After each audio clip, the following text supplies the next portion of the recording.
Literally, before I got here, I was in the car and I was thinking to myself, this speech that I'm giving, it's not the right speech. And so I scrapped the whole idea and I thought, this is going to be so much more meaningful, so I'm just going to tell you guys this. It's not planned, it's not rehearsed, this is really just coming from my heart, and these notes, I don't need them because they don't apply to this speech.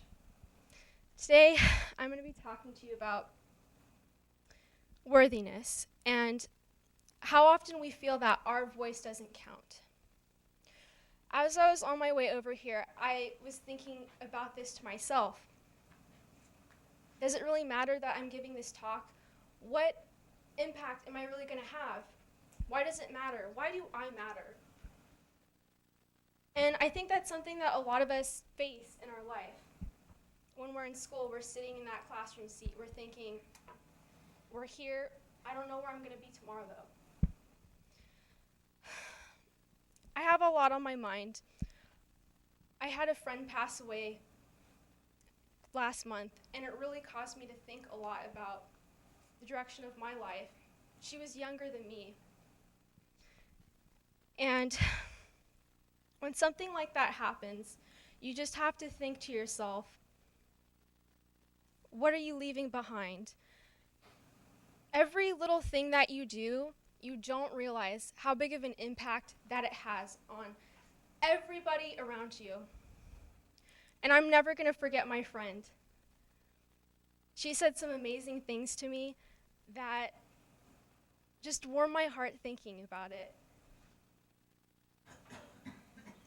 You know, we're all connected. And I think it's so funny because we'll walk into a classroom, we have our day-to-day lives, and we don't even connect with anybody around us sometimes. We just have our headphones in, and we're just sitting down, and we're disconnected. But we forget how connected we really are with everybody around us. I like to think of humanity as a huge blanket. And we're all a piece of that woven in little quilt. Every string counts. Every little piece of that material counts. And it's so funny because we always want to be that big patch, right? We always want to be that big little piece of the quilt, but we don't realize how important that little string is too. I was actually on a trip yesterday to the Castro district, and I was partying with my little friend. And so if I look a little hungover, I'm sorry. It's probably true. Probably am a little bit. And I had to thank him because I said, you know, you encourage me so much. I feel that I have gained from him all of these just inspirations. He travels. You don't understand. This guy is so cool. He just meets other people, and then somehow he ends up getting trips to Hawaii. He just makes connections with other people. That guy's got it, you know? He's got the right idea. And I told him, thank you so much for inspiring me to live boldly because of that. And he was really touched, and he said, you know, I think so often we can just feel that, you know, we don't make a big difference in other people's lives, but we do on a small level every single day. And he told me this very touching story about a student who was suffering from autism, and he had a teacher that really cared about him. This teacher just made him smile every time he came into the classroom, and he had this special connection. Little did she know that his mother passed away.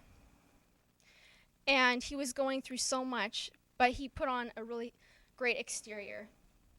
And one day, he gave her a gift of a piece of jewelry. And she thought it was great and everything. But she didn't know that this wasn't just a piece of jewelry. This jewelry was a piece that was from his mother who passed away. And he felt like she was, in a sense, his mom. And once she ended up figuring that out, she found that out later, she realized how much she had impacted this student. And I really want you guys all to think about that for a second. How much you can really make a difference today, tomorrow, and throughout your life. because we all are somebody's hero.